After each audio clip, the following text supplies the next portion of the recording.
Hello, and welcome to Sponge Stories, the podcast for face painters by face painters.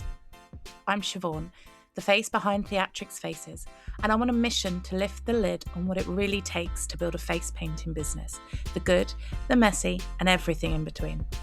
Each episode, I'll be chatting to artists, industry experts, and real working face painters about the things that we don't always talk about. Pricing struggles, burnout, confidence, boundaries, growth, and how to actually make this job work for your life. So whether you're painting your first full face or juggling a fully booked diary this year, you're in the right place. Let's get straight into today's episode.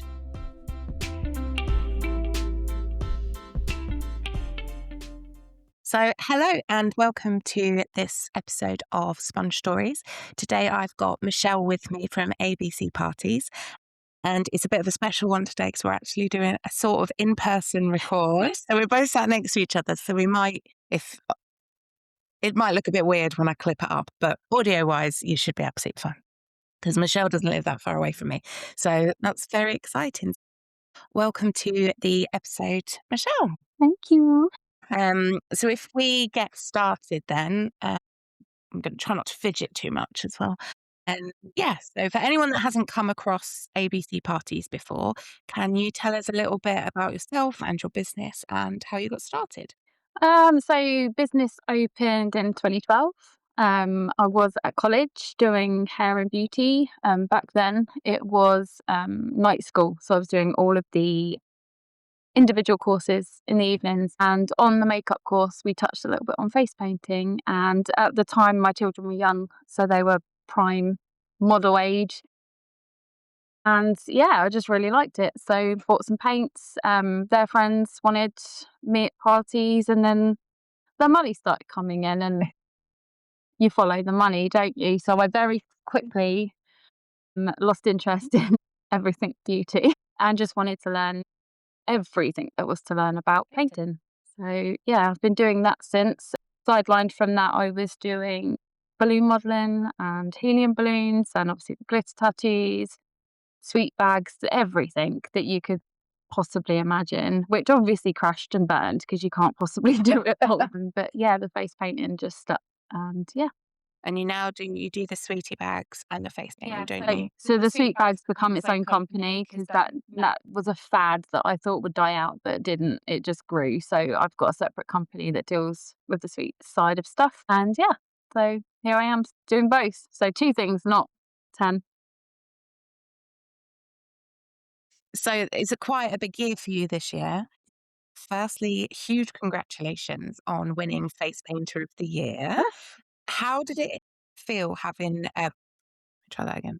How did it feel hearing your name announced? Because we've chatted about this before. I know that it wasn't particularly straightforward. It still feels super surreal now. So the build up to it was I'd recently come back into face painting. So I'd had quite a difficult few years, especially coming back into the painting. I couldn't find my flow. I'd sadly lost one of my friends, industry friends, who was a magician that I worked very closely with. So coming back without him and his family was just so difficult. And then I had my own confidence issues, being diagnosed with Tourette, so that changed everything. And I decided that if I was going to come back in, I was going to need to come back in with everything that I had. So I joined Face, which was the first sort of way in, really. I had to complete a few designs to become a member, which was so bad for my confidence, I think, because I realised I just wasn't as good as I thought I was. I think I'd lost quite a lot of the passion in it along the way. But I persevered through. And then, we went to the Face conference. I was a nervous wreck. But I'd submitted my piece. I'd read the brief wrong, as I do in most cases. I'd missed the whole point of the thing was nature's elements. And I'd done this like really cool tiger design that had got sort of rainforest elements to it. So it just passed through as nature's elements, just about. So I wasn't expecting to win, but I knew it was important that I participated for myself. And then So we found out at the gala, which I didn't attend because I was on burnout, and then I got all these weird messages from fellow face painters that were then deleted. And it was like, sorry, drunk messages. And then when I turned up the next day, because it was a 2-day conference, there was lots of whispers and lots of pointing at me. And so I knew something had gone on. And lovely Erica had actually sent me an inbox saying, like, congratulations. And I was like, I don't know what I want. I wasn't at the gala. And she was like, oh, I was so drunk, ignore me. So I knew something had gone on. But my gosh, when they read out my name as winning Face Painter of the Year, I was absolutely I was shaking. I just could not believe it because the standard was so high and there were so many fantastic designs that had been submitted. I never would have even thought I would have even been considered. So that was a huge confidence boost, and a huge honour to be like handed this heavy trophy while I was still shaking from like head to foot. It was crazy. It was a experience that I will 100% hold forever. I think that was just magic for me. And what do you think it represents for you personally? Was it not validation? Because I don't think we should chase validation. That you said it was a confidence boost. It's that I think it was I can do it. reassurance that I had made the right decision. I should believe in myself and what I'd achieved. I mean, it wasn't easy. There was lots of tears leading up to that when I realised I'd misread the brief and I was trying to put something else together, and I just loved the piece that I'd done so much. It was the first sort of big creative piece that I'd done as well.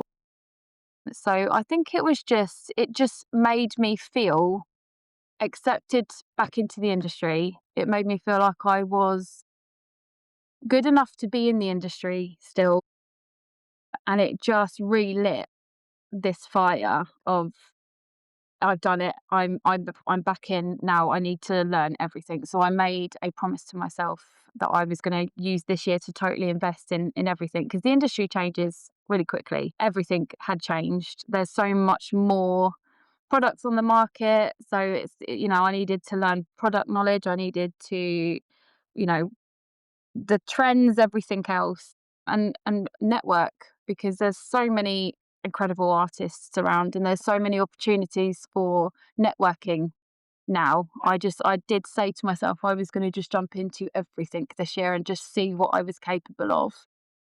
So yeah, that was the starting point of what happens next. How So long were you out of the industry for? I would say I was hanging on by a thread probably 2018 to 2019. It was starting to crumble, um, with my sort of personal stuff that was going on.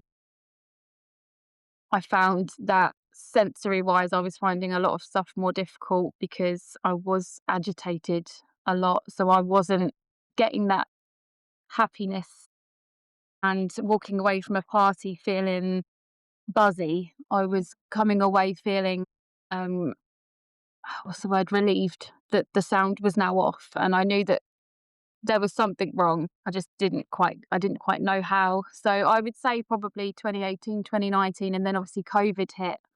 We moved, changed location, and then obviously everything was on shutdown. So creeping back in after that without, my magician friend as well was tricky. So I would say I probably comfortably started creeping back in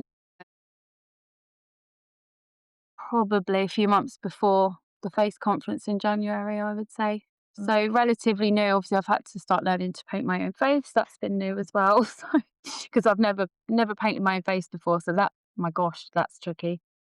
Hats off to you. It's one of those things that I do plan on having a go at, Mm. but I mean, even I was looking at one of your posts the other day. You've had to deal with like your own reactions and painting your face and wiping it off, and your own skin getting sore because you're doing it so much. Yeah, So yeah, that wasn't great when I discovered the reactions to certain pigments in paint. it definitely makes it harder. So I've just put, allergy tablets all over my house currently. Yeah, I won't be defeated. Mm, so now you've come back. You're bigger and better than ever, and you've recently attended an international face painting competition in the Netherlands, which, I mean, talk about jump right back in with 2 feet. Yeah, that came quite quickly after I won Face Painter of the Year. I was running on that energy Yeah. when I went forward for that one, but we was very lucky to be gifted the artist entry ticket from PXP, Professional Mhm. Colours. They'd actually contacted me, and a couple of other painters from the Netherlands had contacted me and said, based on the piece that I won Face Painter of the Year with, that you should come to the international face painting competition. And I'm thinking, absolutely not. Am I going to be able to navigate myself on a plane and go and do that? That's crazy. Like, I'm not good enough. I'm not confident enough. But I thought, do you know what? You made a promise to yourself, Michelle. So if you do end up being selected, because there was a lot of us that had, put in to win the tickets. If you win, it's meant to be, and we'll do it.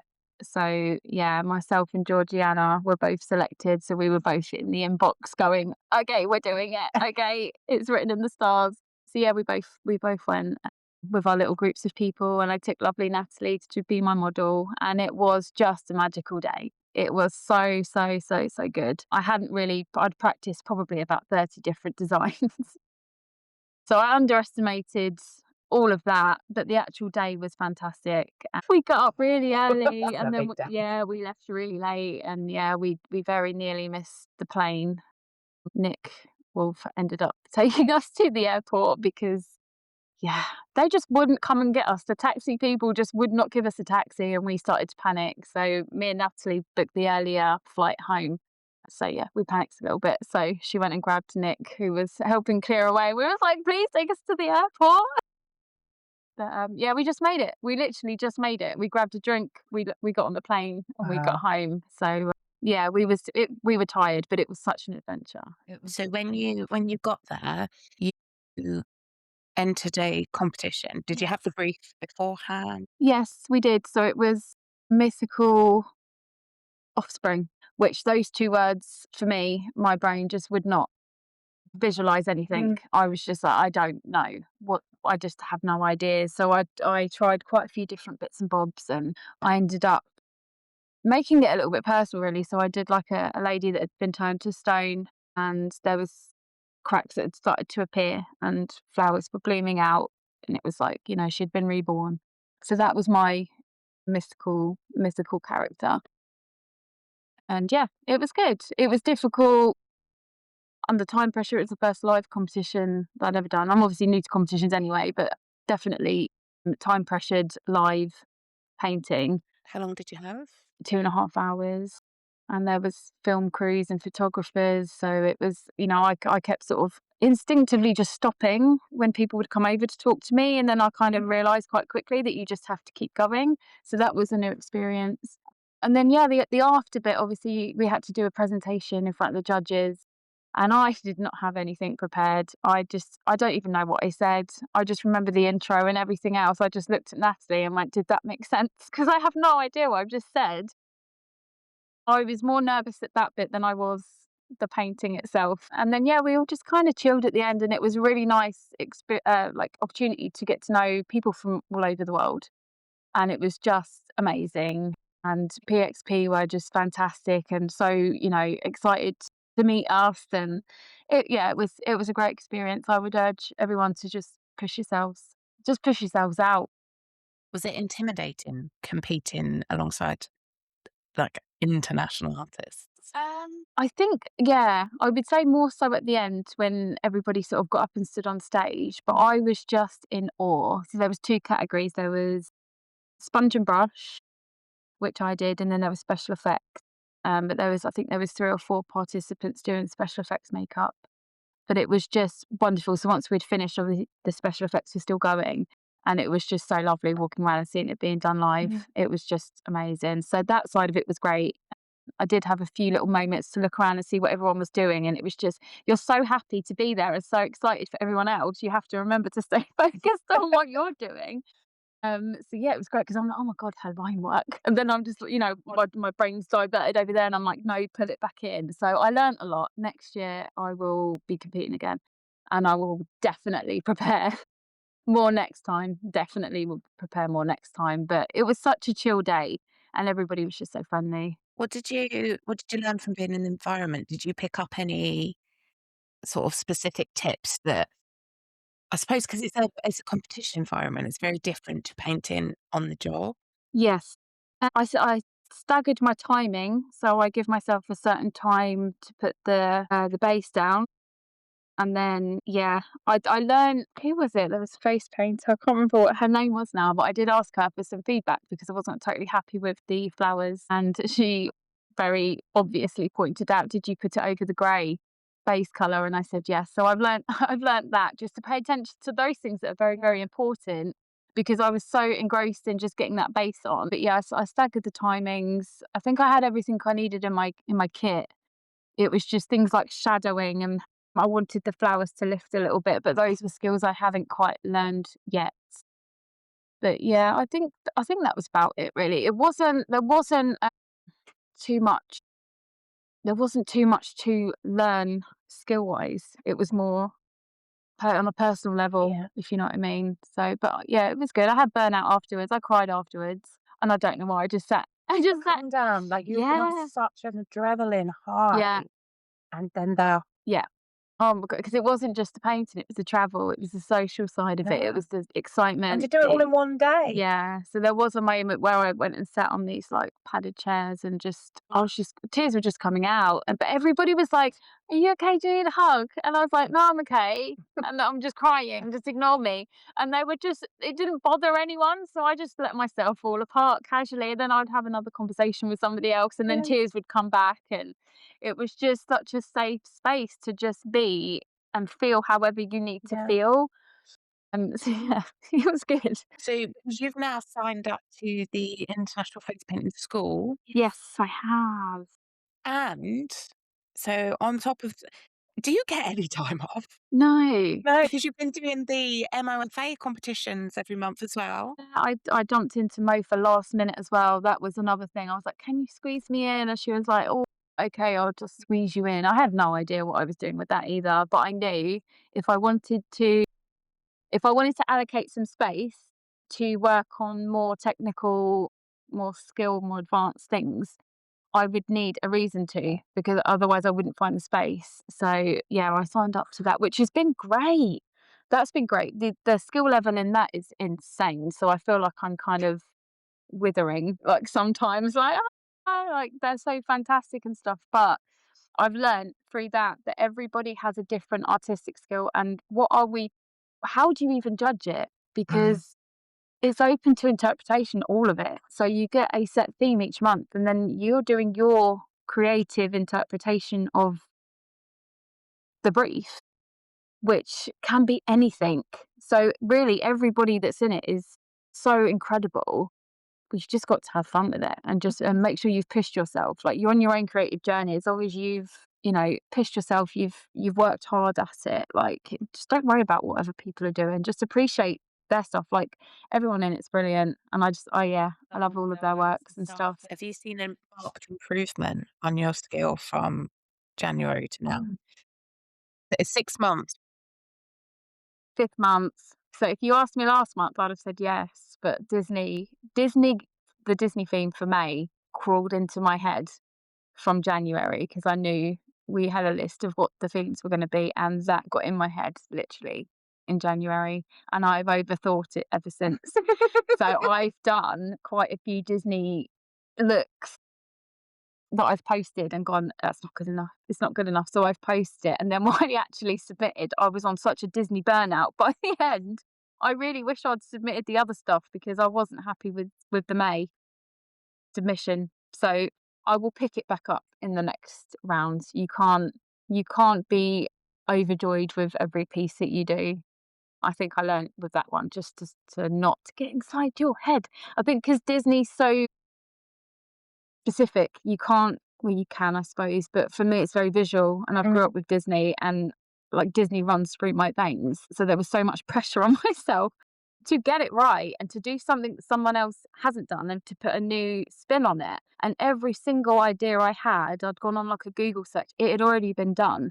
So to do something completely different, I think probably with the Disney element, it's probably just a little bit too soon for my skill set. And like with placement and stuff, I'm still figuring that out. I'm still learning that aspect of it. So, but yeah, I should hopefully pick it up in the next month. But So would you encourage other painters to enter competitions even if they don't feel ready? yeah, just go do it. Just go do it. You learn from it. You shouldn't. I Another thing I started doing. So if I do a rubbish piece of paint on a child at a party, I will still photograph it. I still want the child to feel like they're camera worthy, and I will go home. I won't necessarily post it, but I will go home and I will look at it and think, how can I improve this now? Because a lot of the kids, I know face painters all feel different about it, but I do generally try to do a little photograph or a short video of each thing that I do.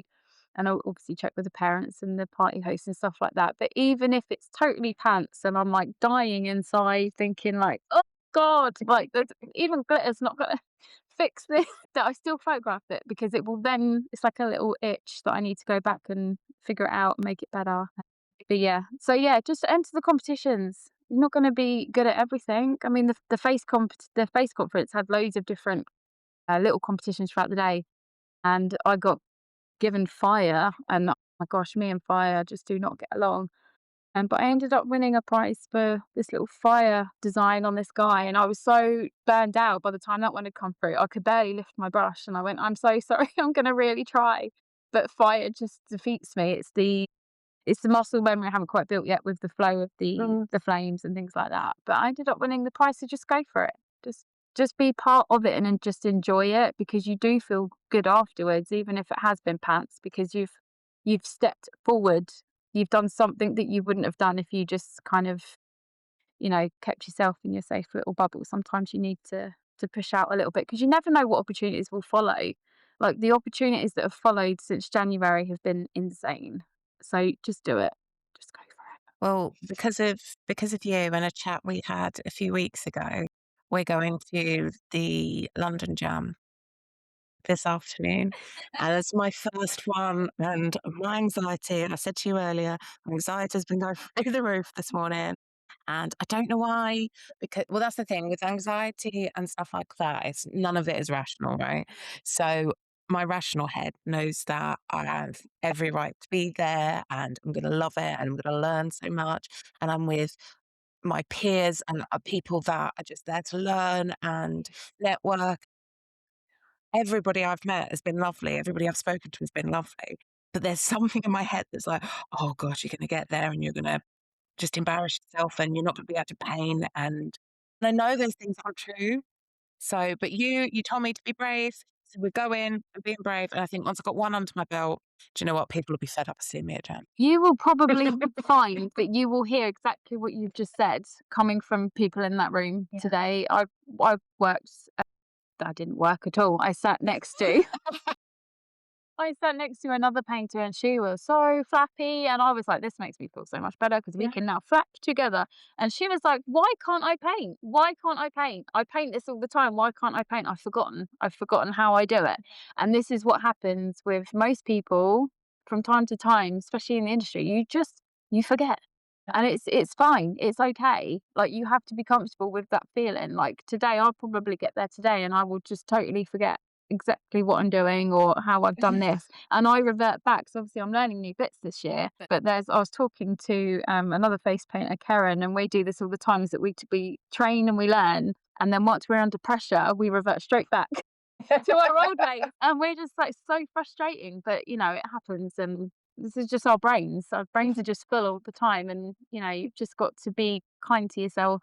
And you will probably find today that a lot of people feel exactly the same.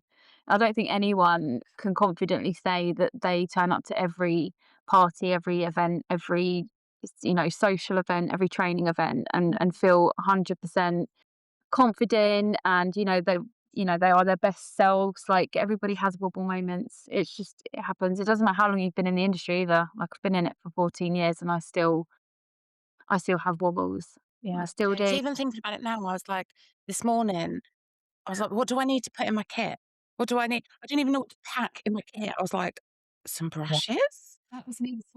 What do I?" I was like, "I don't yeah, what do I even need?" And then I was like, "Oh, there's no point me packing it because you won't be brave enough to get it out." And then I was like, "No, I don't speak to myself like that No. anymore. I am brave enough. I have every right to be there." But even talking about it now, I'm feeling sick, like, but I know it's almost like the first hurdle, right? As soon as I get over the threshold, I'll be fine. I'll be like, "Ah, I'm off to do some painting." No, it's different, and not everybody does participate. I mean, I went to, I think it was December. I think it was a December one in Northampton, and that was the first social event that I'd gone to. And because when I was painting before COVID, I never did anything like this. I never went to Mm. any jams, any get-togethers. I didn't do anything. I only knew the sort of local face painters. We went to, well, I went to this Northampton jam by myself, and I had a panic attack before I left. No. My other half had written me a little note saying, "You can do this on my car," because I was like, I felt totally like out of my depth. And I drove to the event and I was, I was agitated. I was almost resentful of the fact that I was there because all of my defenses were up and I was thinking, oh my gosh. And I went in and, everybody was just doing stuff. And I was like, I didn't know where to put myself. I didn't like, I felt like everyone was just watching me. And this comes with, the anxiety side of it. And I found a table and I found my chair and I had my kit in my car. And when it comes to the competitions, I completely bailed and I was like, I'm not doing it. I am not gonna do it. And I watched everybody else doing it and I've really regretted it. And I thought I could have done that. Mm. So do you ever struggle with comparison in the industry? Yes, I do. I think it's getting less now because I'm just fully obsessed with so many face painters that it's not a God, I wish I could paint like that. It's like, I wish I had the knowledge, Mm. 100%. And sometimes I'll see a piece of work that someone's created and I'll be like, I wish I did that. Like, I really wish I'd created that because that's like totally feels like it's in my brain. Like that, yeah. I mean, I work with other painters and I'll be like, oh my gosh, that's so beautiful and stuff. And I'm able to sort of, recognize, and I'm very vocal as well. Like, I will tell people if I think their work's stunning and I'm like proper girl fanning over everyone. But I think it's getting less. But there are times when I'm like, oh, you are not you're not good enough or you know it happens to everyone, I think, but it's not productive to think that way. It's really not. Like, we're all on our own journey and we all have our own art form.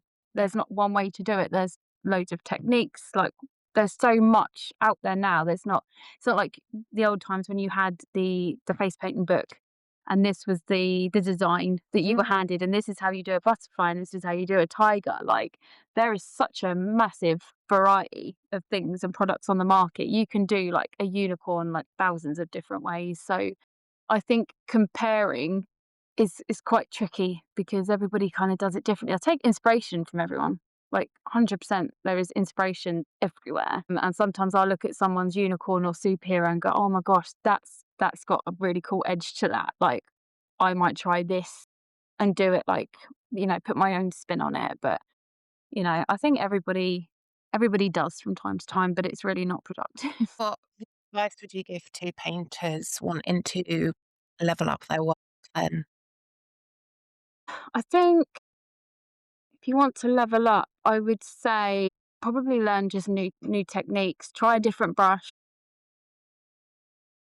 Like, you got dagger brushes and you've got all sorts of different things. Like, I've started to use like a dagger brush from a tiger stripes and Mm. things like that. Like, what most painters will use doesn't mean that that is the only and best way to do it. Like, Yeah. there is, just experiment, just do different things and don't make things more complicated than they need to be. Try and simplify stuff.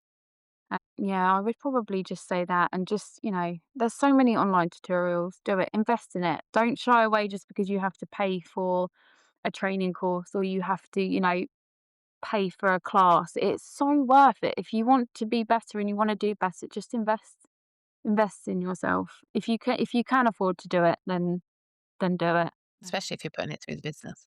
Yes. Yes. Indeed. Face painting school. Exactly. But you seem to be learning loads. You said you've just finished was it the month of May? See, I can't even keep track of what you've been doing. No, you've been doing the masterclass with Simona. Yeah, Ma- so she's done the Good. face painting camp. So Yes. Simona Rad put up a Romania face paint camp, which she's kind of opened up to everyone. And so I joined that this year, and that's been super intense. That is 3 tasks a week. Some are sort of big pieces, some are on the job style pieces. There's no lessons, there's no tutorials, there's nothing like that. She is so good at pushing. She'll give you the brief, she'll give you the deadline. She's so good at ideas and direction that she Mhm. will just throw us into. So I've learnt so much from that. And then, yeah, the face painting school, I enrolled in that, but that's been put on the back burner. My tutor message, she was like, Michelle, where are you?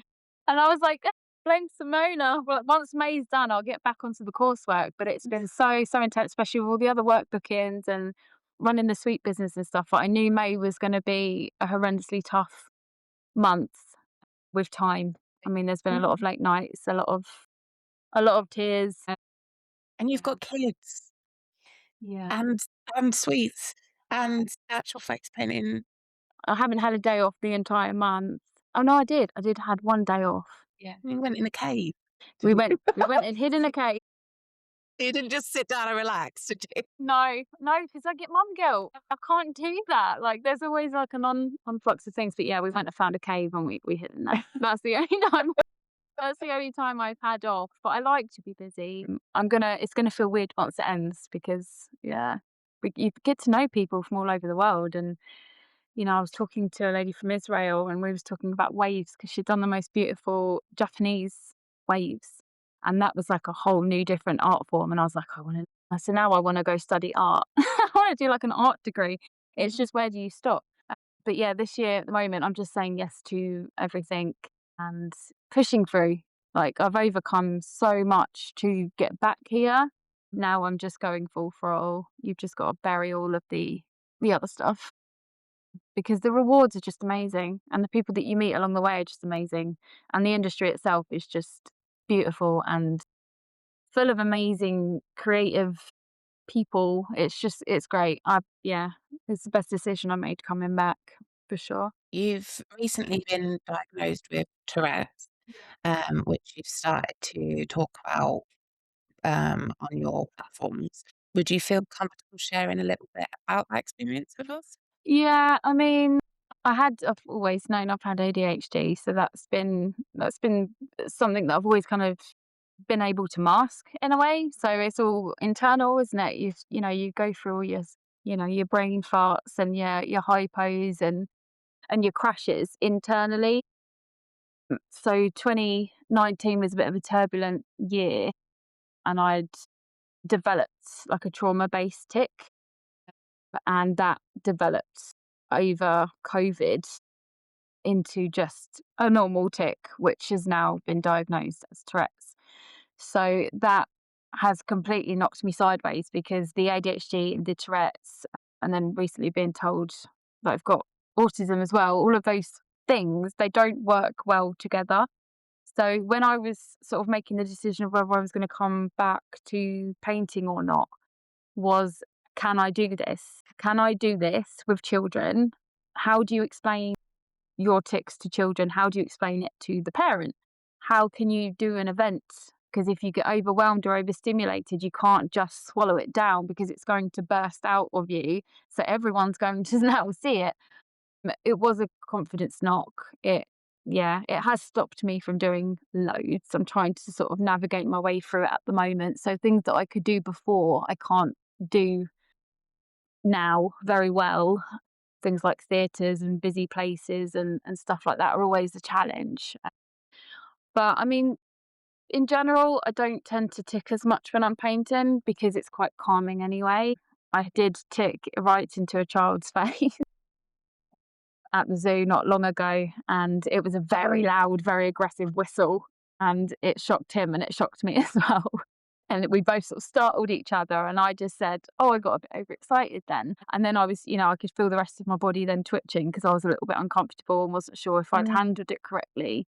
But you can't say to a child, "Oh, sorry, I've got Tourette's," because they don't know what it is. And two, they don't really care. They just want to know why you're being weird. Like, but my tics generally, I don't really swear very often, so it's not going to be something really offensive, which I'm quite grateful for. I do blow raspberries quite a lot. The whistle was quite a big one, and I do tend to like slap my hands together quite a lot. So people do notice. But I'm still struggling with events, so I won't do an event on my own at the moment because you don't get a break. You don't get a toilet break. There is always a queue. There's always the eyes burning at you. And I just worry that, I'm not going to be able to get any kind of escape. And so at the moment, I'm working events with people just while I navigate my way through because, yeah, it's been difficult. It really has been difficult. I think the glitter, that's another thing. I've had to get rid of my loose glitter and stick with the glitter gels because I don't know what, I just throw the pots. That seems to be a thing, is that I've thrown the pots. I don't know why. I don't know if I get so excited because I've just finished the glitter and it's like, it's glitter. It looks so good. And then the arm goes and off goes the glitter. So yeah, the glitter gels, sorry, the glitter bombs, no loose glitter. We can't be dealing with that, I'm sure. Glitter everywhere. Literally, I was like, thank God that's stuck. But yeah, I mean, overall, it's been okay. I haven't found that I'm sort of my hands are twitching near eyes and things like that. Obviously, that would be a different ball game. But yeah, at the moment, I'm just still trying to navigate around it. Was receiving the diagnosis, did it bring sort of clarity? Did it help to understand sort of like sometimes naming it? Because before the diagnosis, I suppose it's like, why is this happening?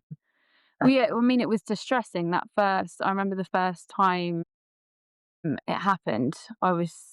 It had been a really bad weekend and I was trying to come down from it. My stress levels were really, really bad and it developed in my neck and I didn't know if I was going to have a seizure or something because it's never kind of happened before. And so, yeah, I went to the doctors and they were like, oh, okay, blah, blah, blah, blah, blah. And then it was just like a nighttime thing. And he said that he thinks it will just pass through, which it didn't because then it became a daytime thing. And then the sort of trauma element to it passed, but the tics stayed. And then they just started to work with the ADHD. So the more excited I get, the more overstimulated I get, the more noisier environments are, more sensor I get, the worse the tics get. So they don't work well together. So yeah, I got referred to a neurologist who, yeah, basically said Tourette's and, we can medicate you. So yeah, I started on the meds a few weeks ago, which, oh my gosh, turned my world upside down. They were so bad. But I'm hoping they'll continue to mellow a little bit because the idea is if they can slow and calm my brain function, there'll be less tics. Because yeah, sometimes they're bad. Like I've been in A&E a few times where I've generally thought I've given myself brain damage because the headbangs are so bad. And then I've ended up on the stroke ward because I've got such a bad migraine from it. Like there's been some scary moments. And then obviously we're now looking at investigating whether or not seizures are present. So it's not great, but it is what it is. I'm trying to not let it stop me. I'm just trying to find ways around it at the moment. So yeah. And you're having to balance that with running a face painting business. Yeah. Yeah. Yeah. It is tricky. I do have a lanyard that says I have Tourette's just in case, people think I'm, on something. There's that worries me as well. And then people are like, you pull some funny faces and I'm just like, oh gosh, like I forget sometimes that I have it. So sometimes I don't even know I'm ticking and then, people point it out and I'm like, oh God. So I do feel that it's important that I do start talking about it because it's visible. It's a visible thing. Like I'm quite a weird person anyway, to be fair. And I do silly things and I do behave like a child most of the time, but the tick side of it's slightly a little bit extra sometimes. So yeah, I don't wear the lanyard all the time, but I do if I'm feeling insecure that day. Yeah. So, yeah. What do you think, well, what do you wish more people would understand about Tourette's? Do you find wearing the lanyard helps? Sometimes I think I don't know what I'm worried about. I don't know why I wear it, but I wear it. I think it's just it sometimes I don't want to talk about it, but also I want people to not judge either. So I feel like the lanyard's like a safety thing.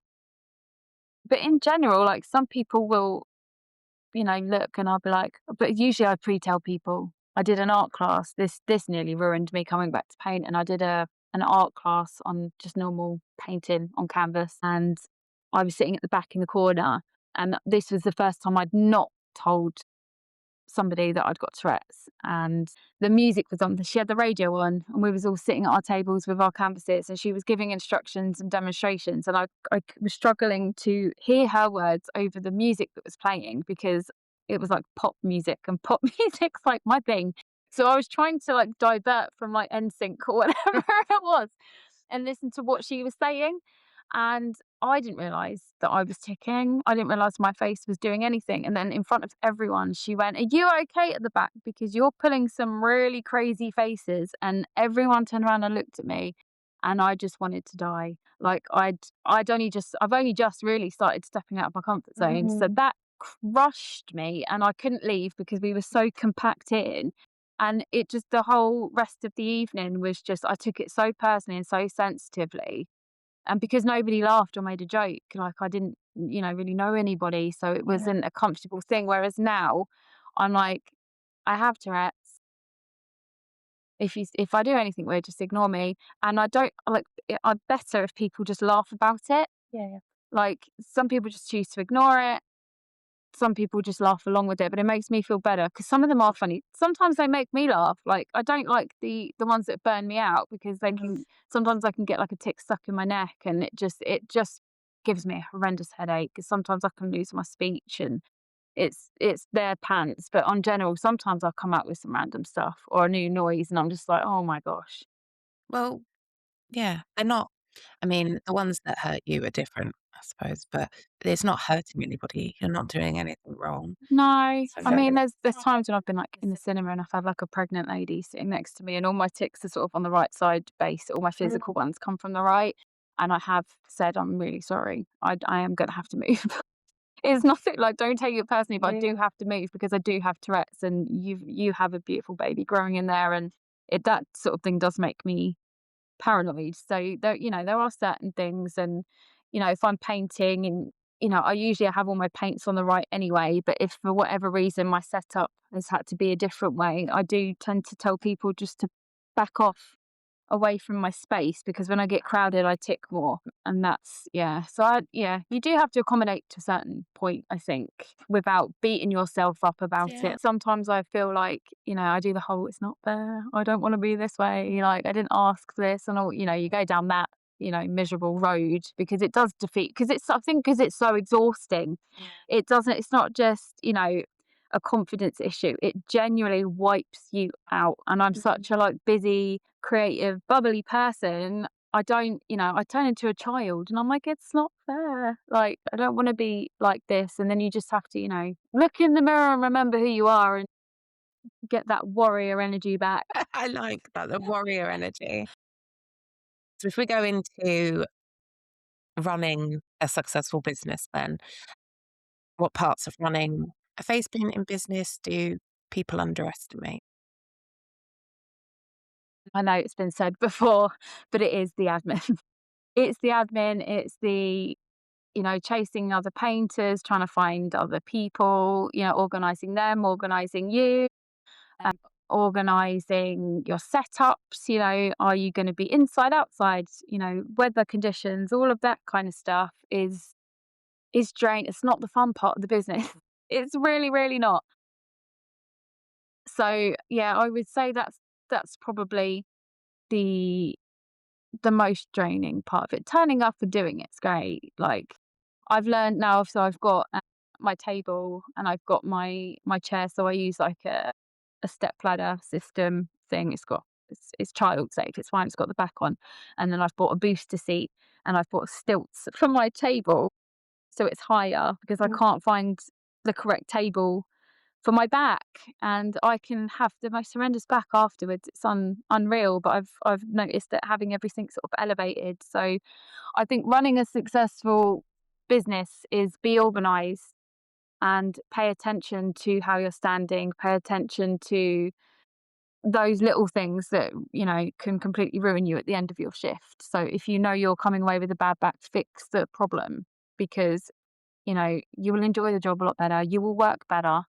You know, it's things like that. Take away as many stresses as you can so you Mhm. can be more focused on the job, and don't take every job. Not every job is going to be for you. There's going to be some clients that are a total nightmare. Like, there's going to be some painters that are a total nightmare as well to work with. Like, just for me, if you don't have to do it, just don't do it.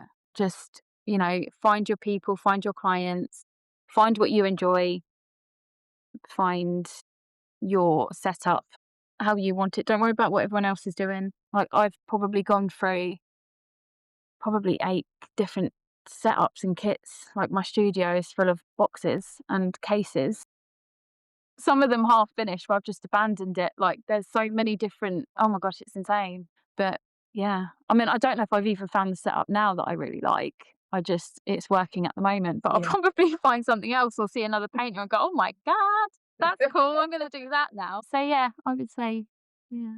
Well, what does a successful business look like to you now compared to when you first started 14 years ago? I think that's what for me personally, because everybody's chasing different dreams and everybody's sort of going in their own directions and stuff. I think for me at the moment, I like to have my brain tested. I love doing children's face paints. I love working with children. Children to me, no offense, but I prefer children to adults because we share the same view of the world. Everything's Mhm. magical, everything's great. And I've got lost in conversation loads of times with children, especially autistic children. They are my absolute favourite because they're so passionate. And I'm just like, tell me everything about this subject. And then you have to kind of remember that, you've got a cue and but I think success to me is how I feel when I've left and I feel like I've learnt something new or I've stepped further into it. Like, I'm learning at the moment, it's like the training that I'm doing, I feel like I'm more at art school than I am face paint training.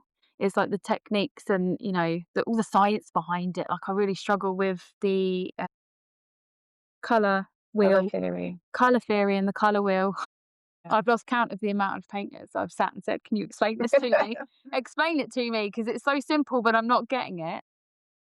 I can't get it. I can't get it because I don't see it either, and I don't know if it's just a me thing, but I did some training with an Italian face painter. She was incredible, and I was like, "Look what I've done," and she's like, "No, no, no," and I'm like, "Why?" She's like, "This colour is wrong," and I don't see it. Like, I don't see it, which is why I know how to face paint, but this year has been about the other bits. It's all the other elements to it. It's the positioning of things and elements and, focal points and bits like that that I don't always understand. Sometimes they can be off balance and, trying to get the colours is crazy. But I like to feel at the end of it like I've what's the word?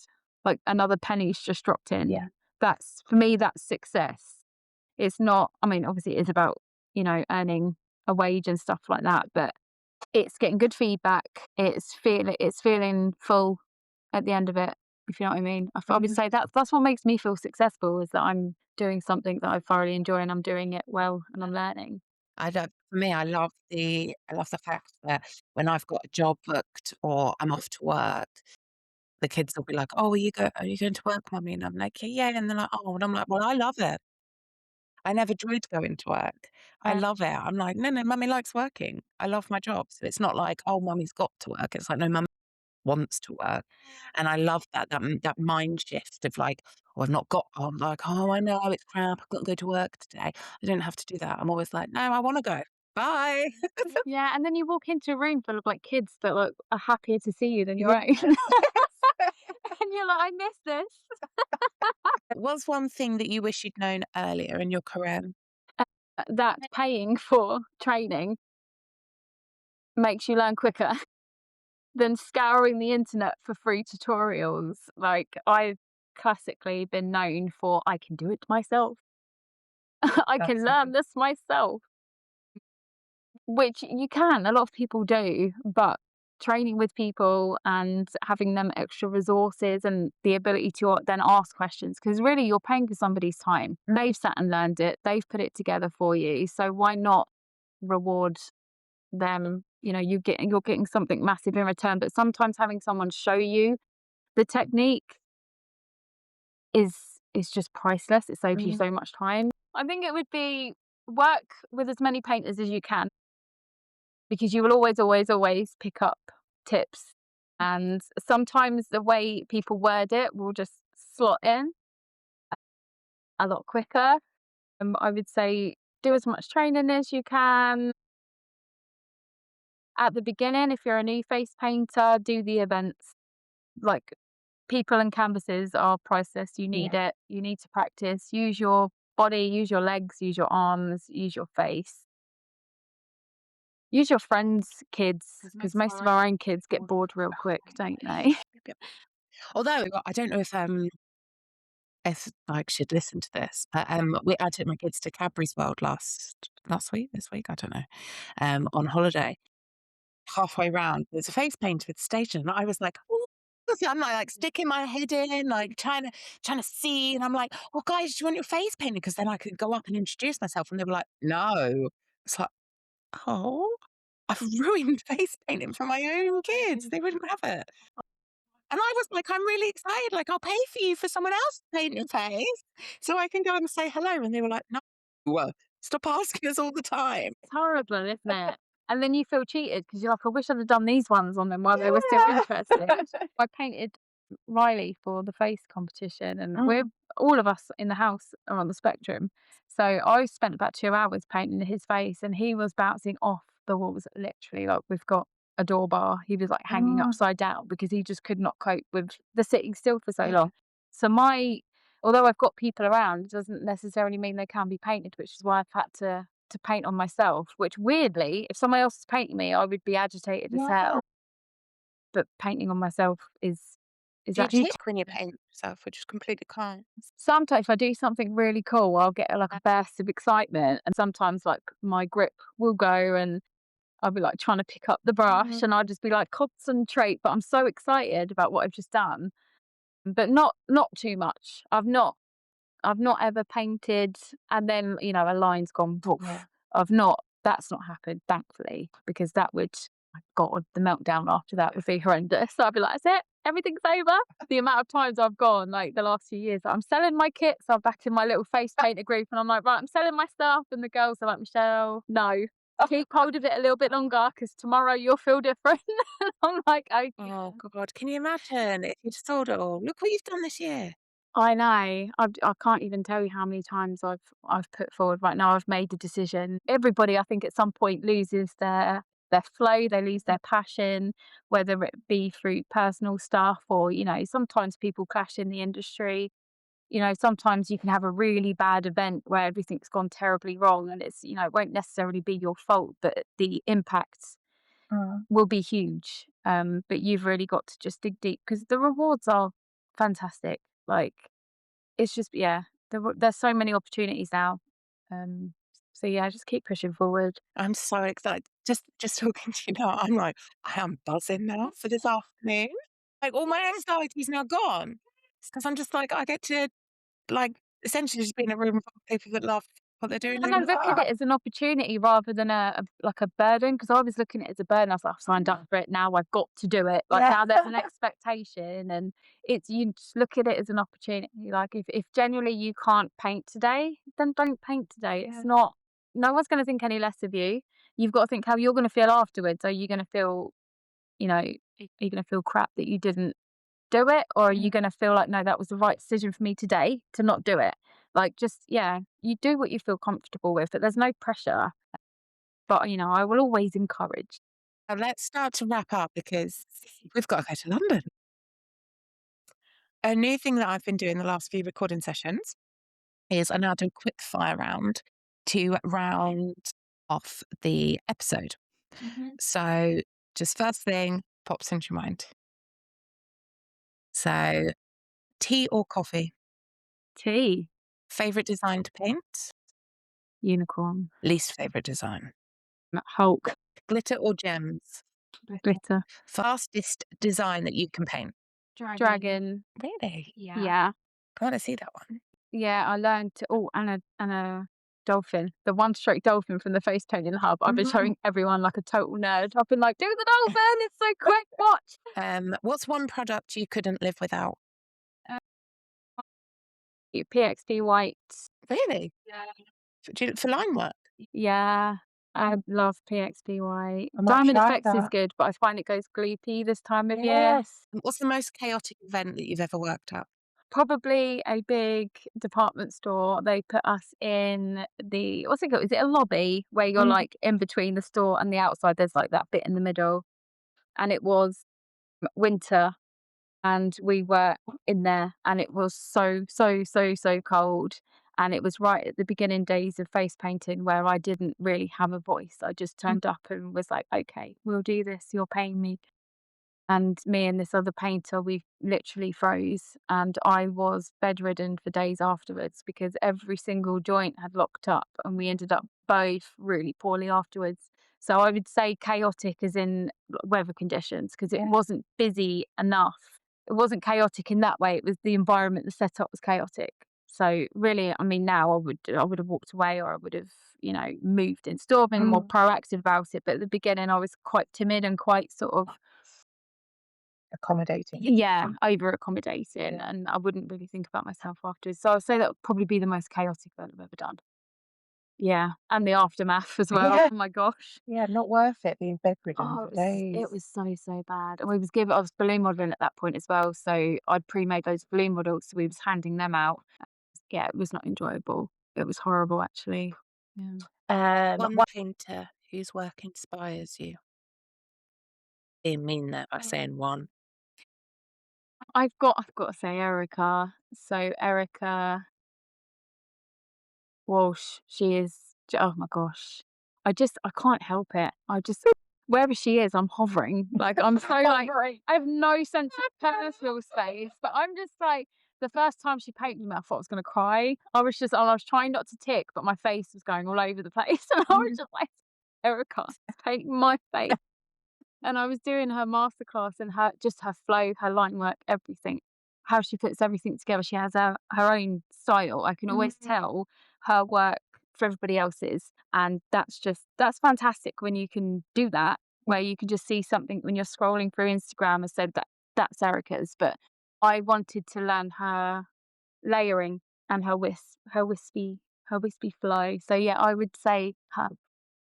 What's the funniest thing a child has ever said to you whilst painting? Why did you paint your eyebrows on like that? Yeah. And you have very big teeth. I think that was the same child. And I was like, right, I need to get a new shade of eyebrow. Aren't kids just fantastic, though? Oh, that's so humbling. Oh, thanks, mate. Yeah. Excellent.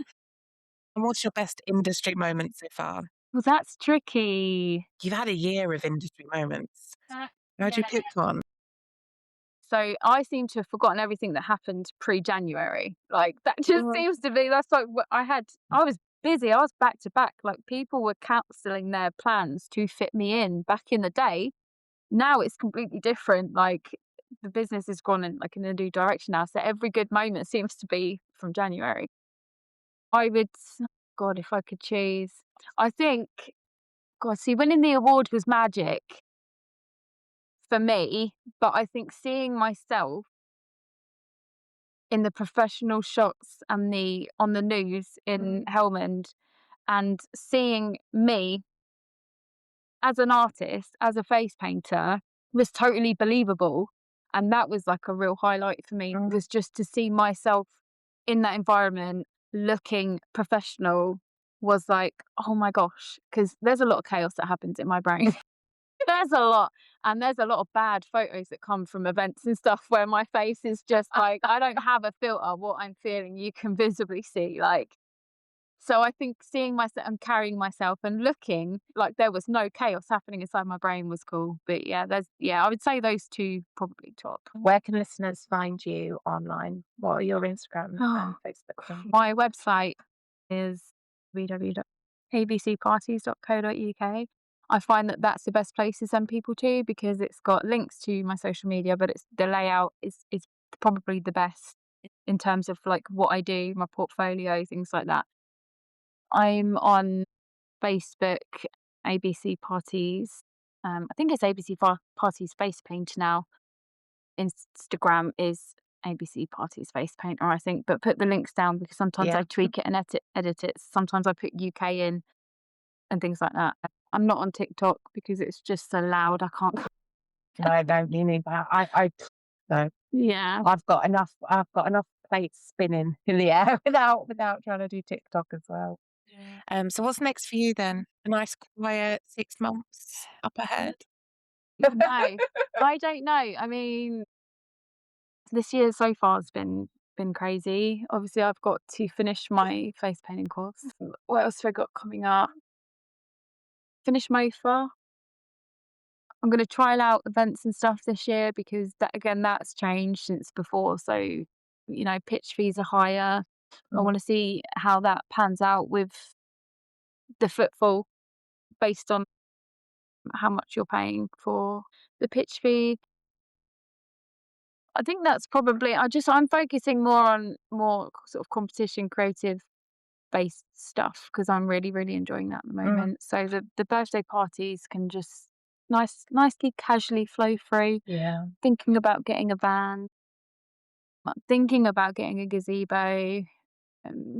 Obviously, I'll carry on working with PXP because they sponsor me now, which is like fantastic. When they messaged and was like, "Oh, we really love what you do." So yeah, that was cool. So I've been doing quite a few promo videos for them with their paints and stuff, which has been great because their paints are actually really good. Oh, I'm excited to try that. I was a little bit like, please be good, and they are really, really good. I was like, thank God for that. So quite a lot of the looks that I've done in the competitions have been all using PXP, which is great. So yeah, I can continue doing that. I think that's probably it, really. Just have fun. I just want to have fun. I just want my confidence to grow, and I want to try and figure out what to do with the Tourette's. Is it going to allow me to successfully complete a year? And because obviously you've got your slow period when we come back in, wasn't it? And then it was loads of like social events, and then we've got peak summer, and then we've got Halloween, and then we've got Christmas. So if I can do a full 12 months and see how I can manage it all, I'll be happy because, yeah, we'll just see. We'll see what opportunities come. I'm just going to say yes to everything this year. It's a yes year, isn't it? It's a yes year. Michelle, thank you so much. It's been so... Thank you for having me. That's it for today's episode of Sponge Stories. If you found this helpful or it made you think, oh, thank God it's not just me, I'd love for you to share it with another face painter who needs to hear it. Don't forget to follow or subscribe so you don't miss future episodes. There's plenty more real talk and a bit more waffle coming your way. And if you've got a story, a question, or you'd even like to come on the podcast, you can email me at hello@spongecommunity.co.uk or send us a DM over on Instagram, Sponge Stories.